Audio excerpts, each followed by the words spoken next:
صلى على النبي.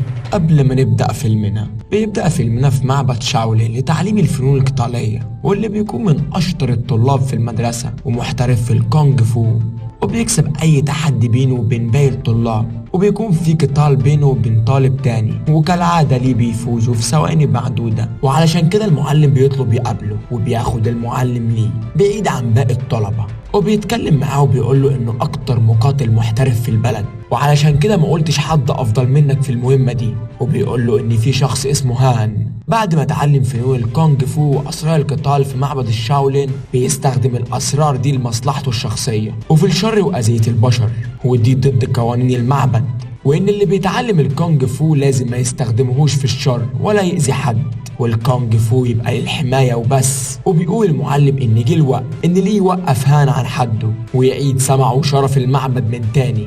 ليه بيقول للمعلم انه مستعد للمهمة، وبيكون اول خطوة في المهمة انه يقدر يوصل لمكان هان، وفي الموضوع ده بيساعده فيه الشرطي بارد، وده شرطي امريكي، والشرطي بيساعد ليه عشان يقدروا سوا بيثبتوا ان هان بيتاجر في المخدرات عشان يبقوا معاهم دليل ويقدر ساعتها يسجنوه. والشرطي بيقول ان هان بيعمل مسابقة للفنون القتالية والكونغ فو مرة كل 3 سنين، وان عشان يوصل لهان لازم يشارك في المسابقة دي. ليه بيقول له ان دي حاجة سهلة جدا، بيسافر للولايات المتحدة عشان يقدر يشارك في المسابقة. والشرطي بارد بيفضل يكلمه عن هان وقد ايه شخص شرير ومجرم، ولكن بيحذره من المساعد والحارس الشخصي بتاع هان، وده شخص صعب قوي وعامل زي القطر مفيش حاجة بتقف قصاده، هو بيكون اسمه أوهار. وعلى الخريطة بيشرح الشرطي لهان المكان اللي هيروحه بالظبط، هو اللي هيكون عبارة عن قلعة في جزيرة، وهان بيكون قاعد في القلعة دي، هو محدش بيقدر يدخل غير بإذنه، والفرصة الوحيدة للدخول هي المسابقة اللي بتتم كل 3 سنين.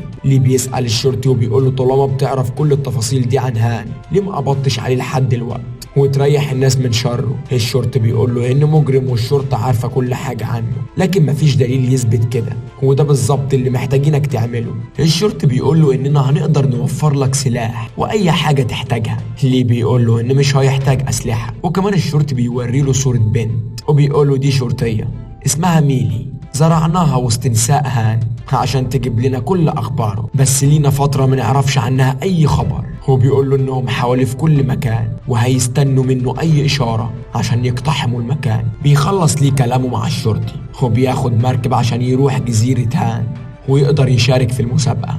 وهو في المركب بيفتكر حكاية اخته، والحكاية دي بتكون ابو ليه هو اللي حكاها له. والقصة ان زمان كان ابو ليه بياخد اخته سولين معاه الشغل، وفي يوم رجالة هان واللي من ضمنهم أوهار بيوقفوهم، وكان أوهار عاوز يخطف سولين ويعتدي عليها، وأبو ليه بيقاتل لآخر نفس علشان يدافع عن بنته، ولكن رجالة هان كتير وبيكتفوه. وسط ما رجالة هان بتضرب أبو ليه، سولين بتستغل فرصة انشغالهم وبتجري بسرعة بتهرب منهم، ولكن رجالة كتير بتجري وراها. سولين بتستخدم مهارات الكونغ فو اللي أبوها علمها لها وبتحاول تدافع عن نفسها، ولكن بتلاقي نفسها متحاصرة برجالة من كل حتة، وأوهار جاي ناحيتها. هو بتعرف إن مفيش فرصة للنجاة ولا للهروب، فبتقرر تقتل نفسها، وبتاخد حتة إزازة وبتقتل نفسها، وبتفضل إنها تموت ولا إنها تقع في إيد المجرمين دول. بيفوق ليه من ذكرياته ودموعه مالية عينه، ومقرر جوه نفسه إنه لازم ينتقم من هان وهور ويجيب حق أخته زي ما راح عند أبرهة هو وعدها انه هيجيب حقها. وفي المركب اللي على الجزيرة بيكون في اشخاص تانية زي ويليام محترف الكاراتيه، واللي هو جاي المسابقة. بتوقفه الشرطة وبتكون عاوزة تعتقله، بيحاول يفهم منهم السبب ايه وانه ما عملش حاجة، ولكن الحراس بتكون عاوزة تاخده، ولكن على مين؟ بيضرب الحارس وبيطحنه ويسرق عربية الشرطة كمان، لا قادر. ومعانا كمان على المركب شخص امريكي اسمه روبن، واللي باين من شكله انه ابن عز قوي، ولكن للأسف بيكون خسر كل فلوسه في القمار، استغفر الله، آخرة القمار. وقصة روبن ده هي انه في مرة وهو بيلعب الجولف بيجيله ناس تطالبه بالفلوس اللي ليهم، ما هو مديون بقى وطبعا مش بيكون معاه فلوس فبيضربهم.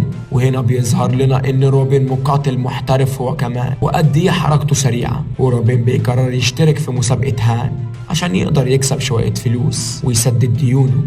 وبيكون روبن وليه صحاب، وفي المركب بيلاحظوا ان ليه الوحيد اللي قاعد لوحده ومش بيتكلم مع حد، وبيسأل ويليام روبن عليه، ولكن روبن بيقول له إنه أول مرة يشوفه وما يعرفهوش أصلا. بعد شوية بيلاقي ليه كل ركاب المركب متجمعين وفي دوشة كبيرة. بيروح يشوف في ايه، وبيلاقي ان الركاب بيتبعوا قتال بين حشرتين، حشرة صغيرة وحشرة كبيرة. وطبعا روبن وباقي الركاب بيراهنوا ان الحشرة الكبيرة هي اللي هتفوز بحكم حجمها يعني، ولكن ليه بيقول ان الحشرة الصغيرة اللي هتفوز، وبيستغربوا منه. ولكن بيتبعوا القتال بين الحشرتين وبيتصدم كل الركاب، اما الحشرة الصغيرة هي اللي بتفوز مش الكبيرة. وبيضحك ليه وبيسيبهم وبيمشي. وبعد فترة بتوصل المركبة للجزيرة اللي هتبقى فيها المسابقة، وبندخل للجزيرة واللي بتكون ضخمة جدا وفيها صالة واسعة لتعليم وتدريب المقاتلين. وبيفضل المسابقين يدوروا طول اليوم في ساحة القتال، وآخر اليوم بيعملوا حفلة وأخيرا بيظهر هان، وبيكون حواليه جواري كتير جدا.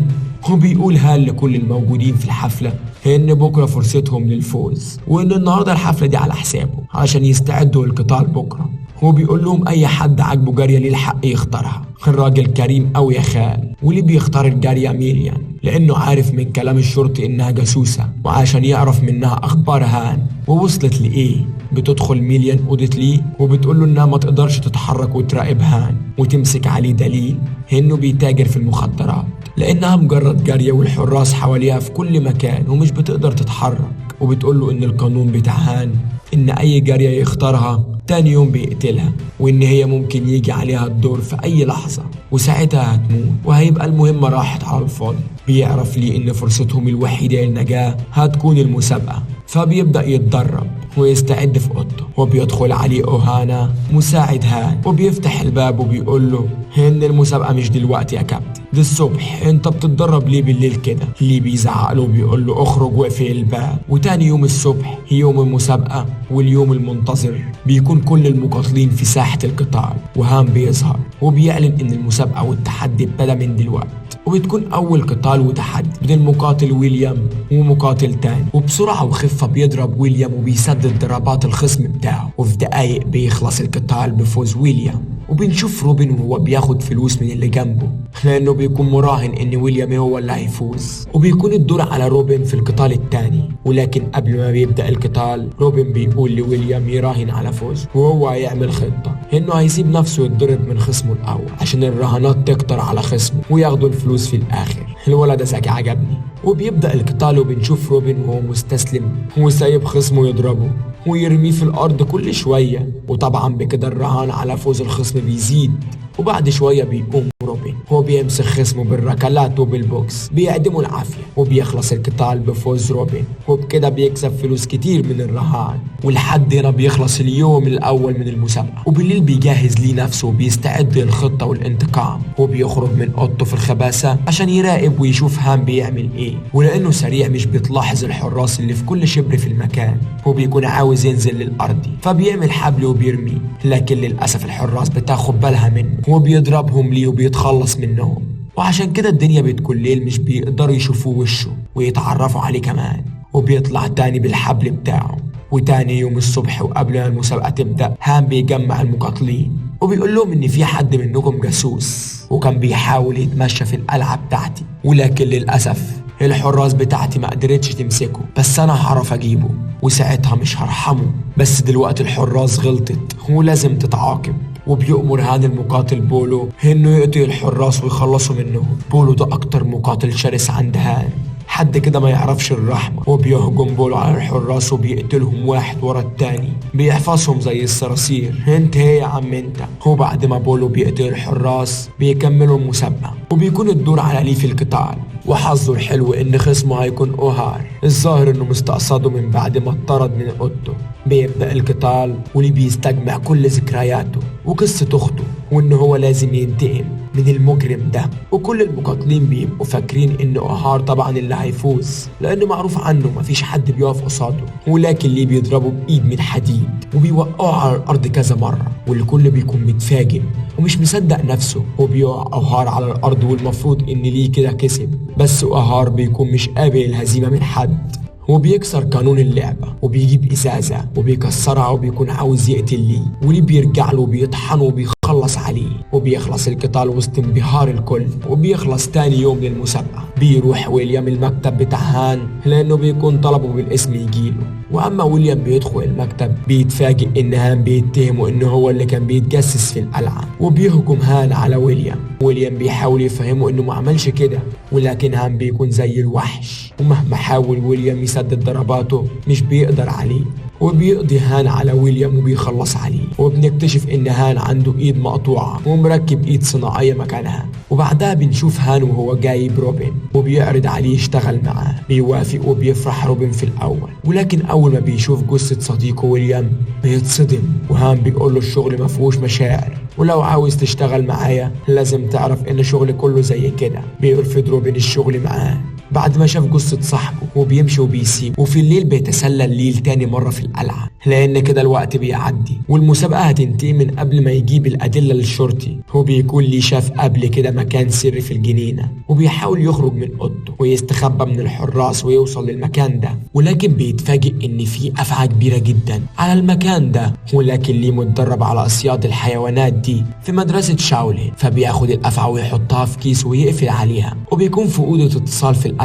فبيرمي الكيس اللي فيه الأفعى من الشباك على الموظفين اللي في المكتب، وأول ما بيشوفوا الأفعى بيجروا بسرعة وبيسيبوا المكان. وبيدخل ليه المكان وبيحاول يلعب في الأسلاك والأجهزة الموجودة عشان يتصل بالشرطي الأمريكي، وبيشغل إنذار والجرس، وبتيجي الحراس من كل مكان والقلعة بتبقى منتهى الفوضى، وبتهجم الحراس على ليه وبيكون عددهم كبير. لكن رغم كده مش بيقدروا يسدوا وسط مهارة وقوة ليه، واللي بيمسكهم واحد ورا التاني وبيضربهم بقبضة ايد قوية. وبيستخدم ليه كل خبايا وإسرائيل كونج فو، وبيقدر يخلص على كل الحراس لوحده. وبيهرب ليه من الحراس وبيدخل للمخبأ، ولكن بيتفاجئ ان الابواب بتتقفل عليه من كل حتة. بيحاول يجري ولكن بيلاقي نفسه اتحبس من كل اتجاه، وبيكون هان هو اللي حبسه وبيبص له وهو بيضحك وبيقول له مش انا قلت ان همسك الجاسوس ده مهما حصل. وبتوصل الاخبار للشرطي الامريكي ان هان قدر يمسك ويكشف ليه، وبيحاول الشرطي يتصرف ويشوف هينقذ ليه ازاي. وفي الصبح بيكون اليوم الثالث من المسابقة بتاعت هان، وبتستغل ميليام فرصة ان كل اللي في القلعة مشغولين بالمسابقة، وان كل الحراس مشغولة مع هان، وبتقدر تاخد المفاتيح وبتجري تفتح وتحرر كل المساجين، واللي بيكون هان بجبروته وظلمه حابسهم. وبيكون عدد المساجين كبير جدا. وفي المسابقة بره هان بيطلب من روبن انه يدخل في قتال مع لي، ولكن روبن بيرفض، وعشان كده بيخليه يتقاتل مع المقاتل بولو عقابا لرفضه للأوامر. وبيبدأ القتال بين بولو وروبن، وبولو بيهجم على روبن وبينيمه في الأرض وبيكون هيكسر دراعه، ولكن روبن بيتحمل وبيقدر يفك نفسه من تحته. هو بيقض بولو من رجله، هو بيقوم وبيسيطر على القتال وبيطحن بولو، هو بيضربه ضربات مميتة وبيقدر يفوز على بولو. وبيستغرب الناس وبيغضب هان وبيتعصب، وبيأمر الحراس بتوعه يقتلوا روبن ولي، لكن لي وروبن بيقدروا يغلبوا كل الحراس اللي هجمتهم. وبيتجنن هان وبيزعق، وبيأمر كل الحراس اللي في القلعة انهم يهجموا على روبن ولي. وبيطلع كل المساجين وبيدخلوا في القتال عشان يساعدوا روبن ولي، وبيقتلوا حراس هان بيحس انه حراسه مش كفاية، فبيقرر يلبس ايد مسلحة وكلها سكاكين، وبيدخل في القتال بنفسه. وبيهجم هان على لي، ولكن هان بيضربه في وشه، وبيحس هان انه مش هيقدر يسد قدام لي، فبيجري وبيهرب من السور وبيجري وراه لي، وبيقول له انت السبب في موت اختي، وانت خنت معبد الشاولين واستخدمت تعليم الكونج فو عشان مصالحك الشخصية، وظلمت وسجنت الابرياء. وبيلبس هان اسلحة حادة في ايده وبيقاتل لي، ورغم ان لي محترف الا ان هان بيقدر يجرح لي في بطنه. وبيطير هان في الهواء وبيضرب هان ضربة قوية في وشه، وبيسحب هان السيف بتاعه، ولكن بيقدر لي يتفادى الضربات، والرمح بيجي في الحيط وبيخترقها، وبيلاقي ليه الحيطة اتفتحت، وبيلاقي نفسه هو وهان في مكان سري وكله مرايات. وهان بيقدر يستخبى بسرعة ويضرب ليه ويرجع يستخبى من تاني، وبيضرب ليه المرايات عشان هان ما يعرفش يستخبى منه. وبيضرب ليه هان ضربة قوية وبيجي هان في الرمح، وبكده يبقى انتهينا من هان وشره، وبيبقى انتقم لنفسه والأخت والمعبد الشاولين، ورد سمعة وشرف المعبد والكونج فو. وبكده يبقى بجد انتهى فيلمنا، والفيلم جميل جدا والقصة أجمل. أشوفكم بقى على الفيلم اللي بعد ده، يلا سلام.